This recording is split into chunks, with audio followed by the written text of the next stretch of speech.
Good morning, folks. I woke up this morning with John Adams on my mind, one of your greatest presidents, but he wrote the following: "Our Constitution is for a religious people. It is wholly unsuited to any other." He's proving to be right. Whether we will come out of this, I don't know. Long before my time, the generation before me, Toynbee, not a highly popular guy now, but he had some views which dated him, but nevertheless he studied why cultures come and why they go. Tyrannies always disappear in the long run because they're held in place by political power and draconian means, and they usually last about 70 to 100 years.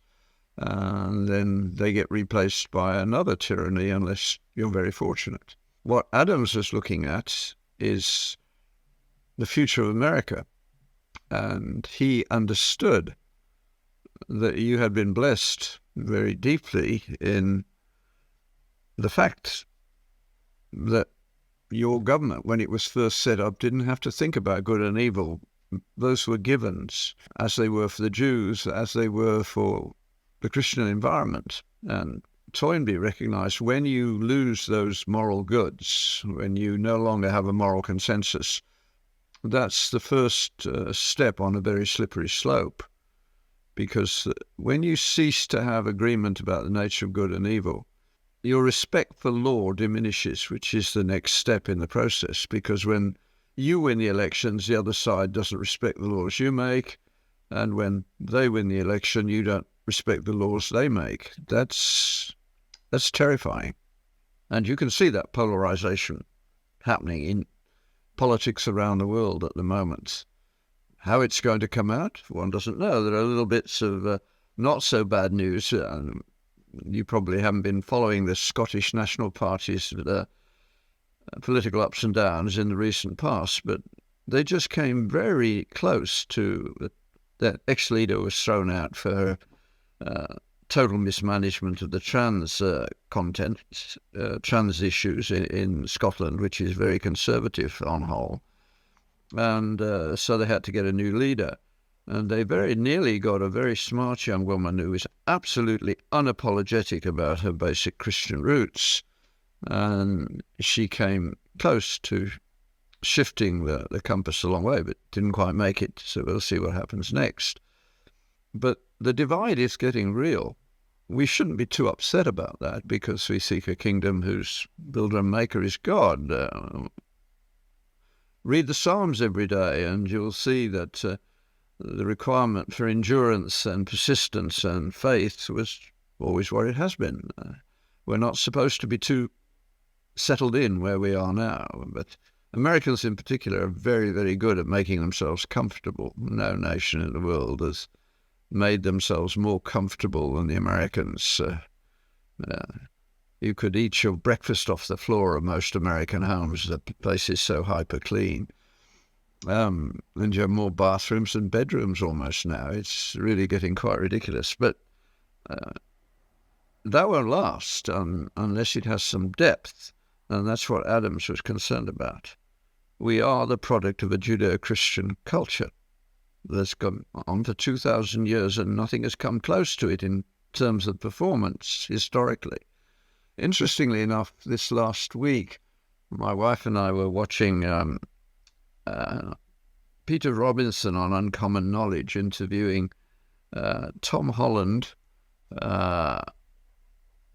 Douglas Murray, and Stephen Meyer. Now, Tom Holland is a historian whose book Dominion, most people who listen to this podcast would almost certainly enjoy reading. He writes popular history, but he's a good historian.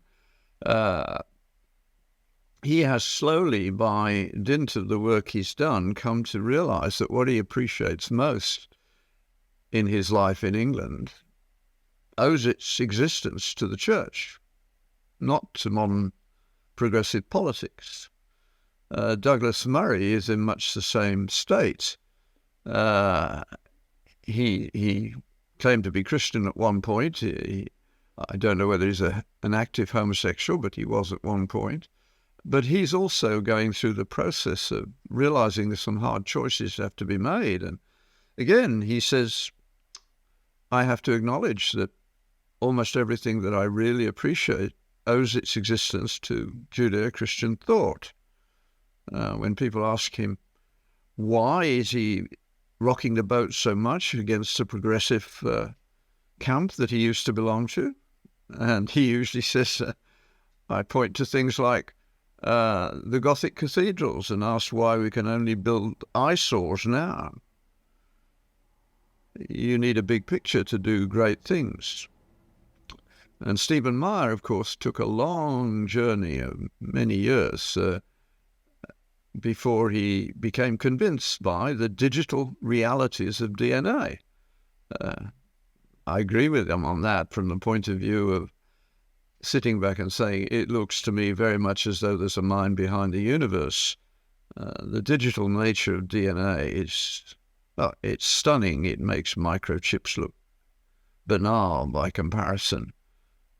And it only gets more complex by the day. But those are all three of them are on an intellectual journey. That wasn't what happened with your founding people. They arrived with N thousand years of acceptance of the Judeo-Christian position. Let me read a bit of Chesterton's Orthodoxy. I just got myself a new edition because the previous one fell apart. And I couldn't resist starting to read it from the beginning and reading my way through it again. Get my thing out of the way. This is right at the beginning. He says, he's talking about his understanding, his philosophy. To show that a faith or a philosophy is true from every standpoint would be too big an undertaking, even for a much bigger book than this. It is necessary to follow one path of argument, and this is the path that I here propose to follow. I wish to set forth my faith as a particular answering of this double spiritual need, the need for the mixture of the familiar and the unfamiliar, which Christendom has rightly named romance. For the very word romance has in it the mystery and ancient meaning of Rome. And anyone setting out to dispute anything ought to begin by saying what he does not dispute. Beyond stating what he proposed to prove, he should also state what he does not propose to prove. The thing I do not propose to prove, the thing I propose to take as common ground between myself and the average reader, is this desirability of an active and imaginative life, picturesque and full of poetical curiosity, a life such as Western man, at any rate, always seems to have desired. If a man says that extinction is better than existence, or blank existence better than variety and adventure, then he is not one of the ordinary people to whom I am speaking. Young men in particular are looking for that sense of meaning and adventure that Chesterton is talking about there. And he goes on to talk about it throughout the book, as only he can. For those of you who are listening to this, who are sort of looking from the outside in, Chesterton's Orthodoxy would be a good book to start with if you want to engage more closely with what I think are the key questions. So what he's saying is that as human beings, we have two sets of needs that we are not, and our politicians are not thinking about. We need a broad base of settled understanding of how we ought to live. And we need the capacity to do crazy things, if you like, to be carried away by our own desire for something bigger. My wife has been the main instigator of those things in our life after the first thing that once we fell in love, which was crazy too, but then we went off to Jamaica or off to Africa or whatever, because it seemed like the right thing to do, not in a prudent sense, but in the cultural and moral sense. when the Rwanda war blew up and we were on the border the other side in what was then Zaire, I knew that Sally was not going to come back in September because there were 7-year-olds trying to care for 4-year-olds on the streets of Bukavu and Goma, and she wasn't going to leave them. And she didn't. She spent a couple of years running difficult refugee camps for the UN. The high point of her life in many ways, although she paid a high price for it in terms of using the last drop of emotional energy before she came back. But we need that dimension to our lives. What we've done is try and take too much control of our lives and not recognize that ultimately we are creatures. What we have to do for this is almost outlaw any serious discussion of after death what.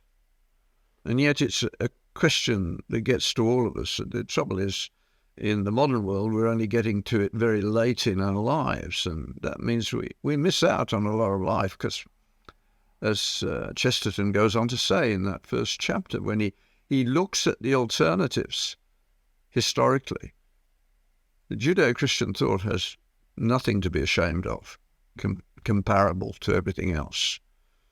And of course, he doesn't go back to Deuteronomy, but I would. But the first setting up of that base for living in the kind of way that we would recognize didn't come till the children of Israel were brought out of Egypt and into the Promised Land. I mean, before that, all the patriarchs were basically shepherds, so they moved from place to place, and they had a very small circle of hangers-on, if you like, or all that, family plus, enough for Abraham to have a reasonable raiding force to go and rescue Lot at one point. But they didn't have settled places. They didn't have buildings and the like. It was only when they came out of Egypt that the next stage was going to happen, as God in his big plan understood. And what he gave them was a set of settled statements, because he said, you cannot flourish without these. If you do not keep these laws and honor them and keep them sacred, you will not flourish. And every time they tried to do without them, they didn't flourish. Unlike all other cultures, they get multiple bites at the cherry. It seems to me that most cultures get one bite at the cherry. You go up, and if you break this first rule, you're going to come down. It's only a question of when. The Jews, because they are an example to all the rest of us, as they will tell you if you ask them about it, they go into exile, they get beaten up, they get turned into slaves, and then in due course they're sent back to see if they can do better with another try. And they go on doing it that way. So that is an insight from God. He doesn't apologize for it. He doesn't rationalize it. He just says, I'm the God who brought you out of Egypt. You couldn't do it on your own. Now, these are my laws, the 10 divine intolerances, I prefer to call them. All the things that I will not tolerate, because if you do tolerate them, you will destroy yourselves. You must be intolerant of any attack upon the idea that there is a God, and so on down the list. You can read it that way, and it's a profitable way to read it. Now, we're well on the way in the Western world to making ourselves gods, and we're not up to the job, and that's pretty clear. You sent me a link this morning to yet another shooting in the States that always gets big publicity because the liberal elites who rule think that guns kill people, that a gun has never killed anyone. It needs somebody to pull the trigger every time, or to design it so that it will go off at a certain time. It's humans who kill. And but they're very selective. I mean, just for interest, I looked up the figures. A lot of people get killed by guns. 45,000 a year in the US. 20 million of these, however, are murder, but 25 are suicide. A little bit under 20, a little bit under 25, because the 750 are legal killings by the police. it's tiny, and by the way, more whites are killed than blacks. There's some adjustment that could be made to that. But those are the figures. Now, when you compare that to another behaviour that they don't want to talk about because it doesn't fit in their grand narrative, and that would be there are 1 million people a day getting what? And there are over 500,000 cases of one example of this in the world. They cause about 500,000 deaths from cancer of the cervix. One of them does. I'm talking about sexually transmitted infections. These are orders of magnitude bigger problems than guns. But they don't want to say anything about that because that doesn't fit their narrative. And we, of course, are too dumb to insist that we prioritize things in the order that they should be done. I mean, Bjorn Lomborg from Denmark has been writing a series of articles of late about the things that we could do, and this is certainly one of them. But we're not doing anything that comes close to being meaningful. We know when the problem really took off, and you can go and look at the figures. They're easy enough to find. When I was a medical student, I only needed to know about 4 or perhaps 5 sexually transmitted diseases, and I would not fail finals on that issue. Now the students need to think about at least 30 different diseases, and one of them, of course, which they don't put in the list at the moment, when you go and look up the sexually transmitted diseases, they don't put AIDS in the list. They treat it as a separate entity, or as though it was an exceptional phenomenon. Of course, it wasn't, and it wasn't handled properly, because, again, of the grand narrative. We don't want to talk about it. We're a society in denial. That won't do us a lot of good, because these kinds of decisions do have consequences. It's changing our society in a big way. When we legalized same-sex marriage and gave the LGBT XYZ crowd what they wanted, were they satisfied? Not at all. Now they want to close down religion. Although they have a religion, it is the belief that there is no God. They don't want to close that down. That's supposedly rational. The fact that it doesn't explain the world we live in and doesn't explain us as human beings is the point of Chesterton's book, Orthodoxy. But the council culture is eroding our society. You see some smart unbelievers, as far as I know. What's his name? There's a comedian who does a chat show, but he says perhaps the only meritocracy that's left in America now is sports. And even that is having a battle, but I think in the long run, everybody who's got any sort of sense at all has to say, look, if you're going to allow people to call themselves whatever they wish, you might as well give up on female athletics, because you're going to have men dressed as women who are going to take all the records. They're doing it with dramatic speed. No, that's unreasonable and unfair to women. It needs to be fixed. If you want to start a third category for people who've changed their sex in their own mind from female to male, that would be fine. They have their own Olympics. It'd be rather small, but there you go. A few dozen people competing with themselves. Well, I guess it started off like that. But we can't go on this way. I mean, there's an awful lot of girls who are being really upset by this, and rightly so. But that's not that. They have a problem with building this into their narrative. And of course, you've seen multiple examples over the last few years. There was an article in First Things recently reviewing some of them. The guy who lost his job with Firefox because he had particular views. You're seeing it now with some hockey players who refuse to wear the LGBT regalia. This won't do. What's happened is that we've disordered the goods, which is what we always do. we have tried to put in top place things that can't bear the weight we want to put on them.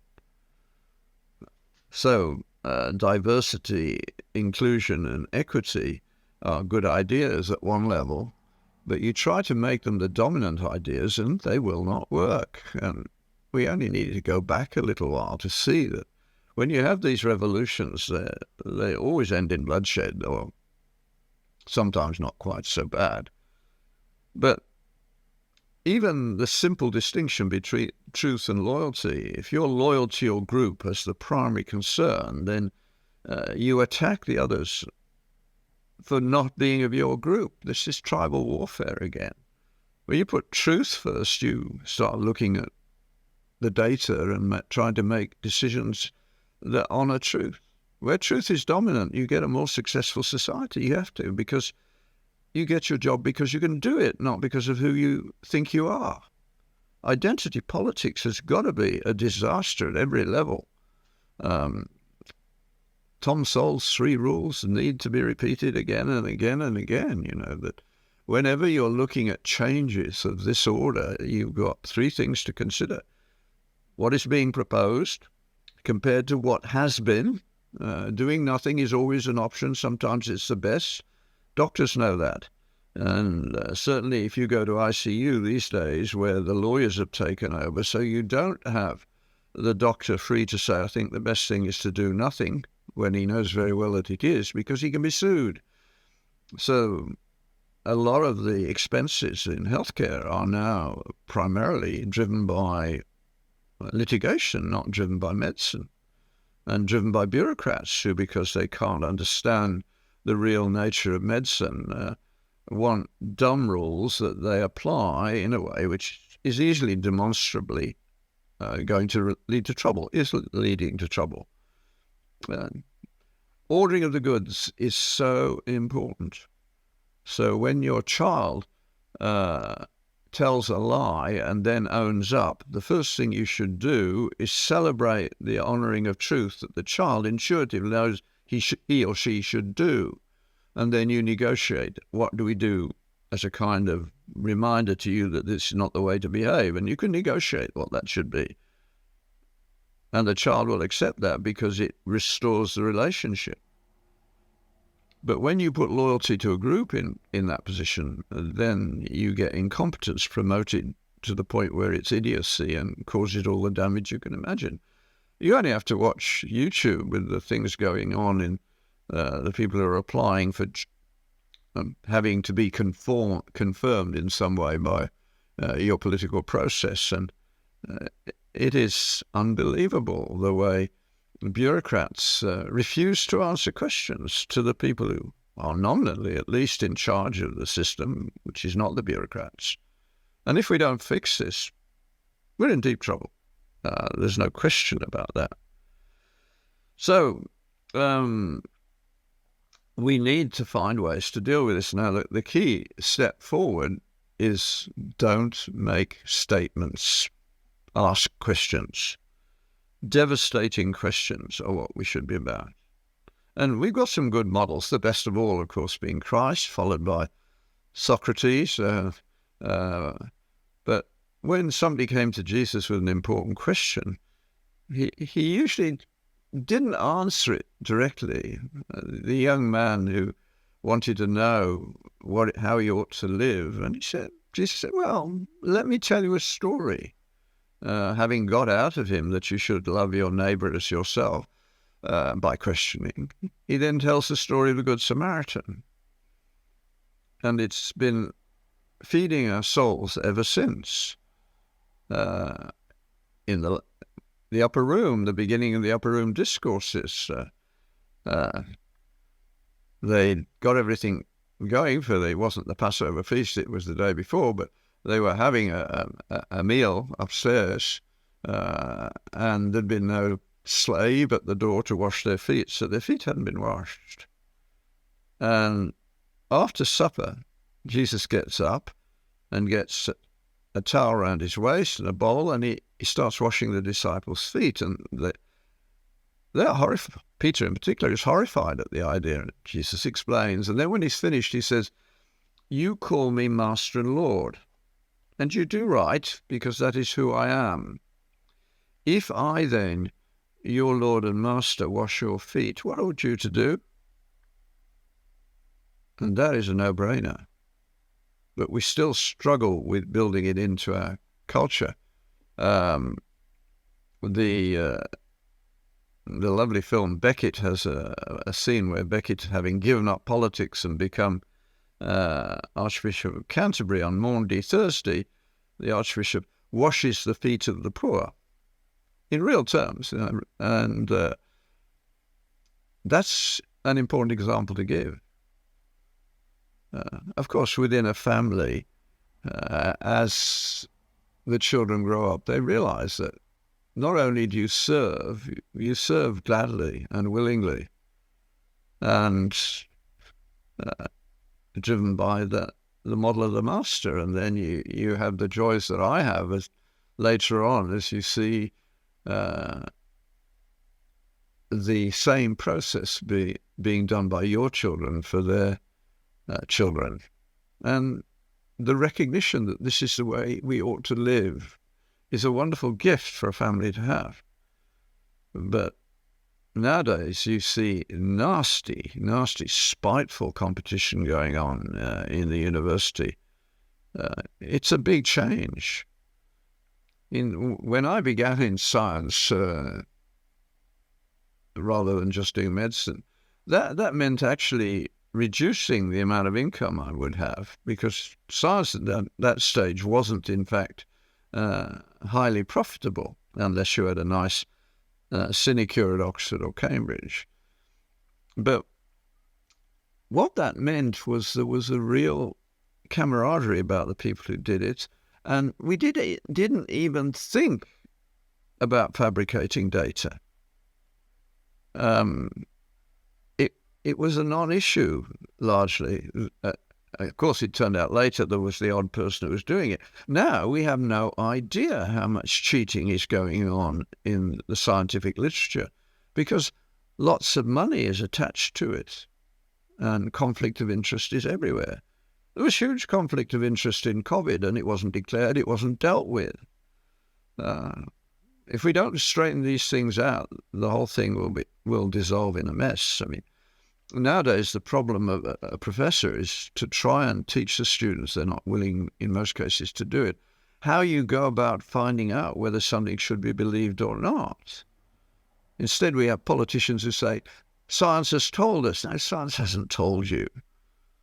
Science sets up some questions. You've still got to think about whether you should believe it, or get some depth to your understanding of what's going on. And of course, as I said, when I began, you could go to a scientific meeting and you would be pulled apart in public. But the guy who pulled you apart is quite likely to take you out for a beer afterwards, because the being pulled apart in public was part of the process of sharpening your intellect and sharpening your abilities to do a better job, and giving you as well a high sense of the importance of data. That has blessed me in my life several times, as having been taught by my mother, first of all, when very small, that lying was not acceptable in our family, so there was a high commitment to truth. You don't throw data away, like so many people do now, using the 5 standard deviations rule, saying, oh, it must be from a different subset, and just neglecting it. No, you did the same experiment. You need to at least try to find out why you get aberrant results. It might be very useful. Of course, it is very useful frequently. It has been in my life. One such example has literally saved thousands of lives, because I didn't dismiss a few outliers, 4 of them, I think, in a group of 50 or 60 children, but taking that seriously and pursuing them to see, since I'd done everything the same, these different results might teach us something. And they did. They led to the solution for the last bit of the treatment of severe malnutrition. Was a few children died when we started to refeed them, and we didn't know why. And those turned out to be those outliers, and there was a clue as to what to do, and it worked. So it saved, I suppose, 5% of severe malnutrition from dying. Nowadays, we went on and realized that a bit more caution in the way we did some things, and it became even better. But that's the way we learn. But now you have bureaucrats deciding that the current protocols for treating something have to be followed rigorously, and so they just check the things they can measure, and then they put them in a statistics pack and fine you for spending too much time with a patient. Whereas actually, the people who do that are the best doctors out there, because they deal with patients, as individuals. You see how the contradictions come in. You have a bureaucratic, overarching rule that doesn't understand, who's talking about identity politics, and yet they want to be treated as individuals when they come to be sick, because our diagnostic categories are by no means perfect. I jokingly say that when we really understand the Human Genome Project, we will come to an amazing conclusion. We are all different. And so that will play into your treatment. It is already beginning to play into the way you treat people, and it should. But we've got a long way to go in learning to honour our history, and the way forward is to look very seriously at the history of things. We don't read history anymore. If we did, we wouldn't be doing some of the stupid things we're doing at the moment. De Tocqueville, in writing about America in the 18th century, he realized that the danger for America is the vast majority of people will be content with things, and that you will lose the depth to your lives that were given in the early days, because there was no possibility of central government. So as America spread out, local government had to be the government of well-intentioned individual people, and the organization that organized them most effectively was always the church. So de Tocqueville understood that the church was one of the great gifts to America, because nobody argued about good and evil. In fact, you only have to ask your grandparents. If you'd gone into a bar when you were in your 20s and there'd been an argument going on and somebody said the Bible says, that would have finished the argument in most cases. Not anymore. In fact, the exact opposite. Chesterton, coming a century after de Tocqueville, says quite simply, America can only be understood as a country with the soul of a church, because they had no option. Now, of course, we have people making laws for us which we know to be blatantly wrong, unfair, discriminatory, and we don't know how to answer it. So it's this question of knowing the history and teaching it. I saw another, I think I mentioned it in the last podcast, it's so good I want people to go and watch it, but the Royal Institute in London has a Christmas lecture every year, and either last year or the year before, an American gave the Christmas lecture, and he recreated a day in which Faraday invented the electric motor in one day. And it's a lovely story, because Faraday had no formal education to speak of. In our world, he would never have become what he became in the 19th century. There was no way that he could have become president of the Royal Institute, member of the Royal Society, the highest honour in science in England, when he'd left school aged 11 or 12. That's simply not a pathway that's open anymore. But it was then, because raw talent was recognised and it found its way up. That's one of the gifts we have from our history. Perhaps the easiest little book to read first would be Rodney Stark's For the Glory of God, because Rodney Stark was a sociologist of religion, and he was interested in why Christianity succeeded. And he wrote this little book, and the section on science is, he does in one chapter what the standard textbook takes a textbook to do. So it would be a challenge to some people to read what he's got to say, but it led to his, as I understand it, I may be wrong on this, that he came back to faith as a result of the work he did. And that's happened. Just earlier in this talk, mentioned Stephen Meyer, who was brought back steadily by simply looking at the data. And a lot of honest scientists do that. Not all of them come all the way back, but they get to be as honest as the famous guy at Cambridge, whose name has gone from me at the moment, who said on one occasion, "It looks to me as though somebody has been monkeying around with the constants, because all the major constants in science have to be incredibly finely tuned for the world to be as it is and for us to be here. Out by an incredibly small amount, it wouldn't have happened." When I say incredibly small, I'm talking about 20 or more zeros after the decimal points. And then you get a digit, and that difference is enough to make it impossible for us to be here.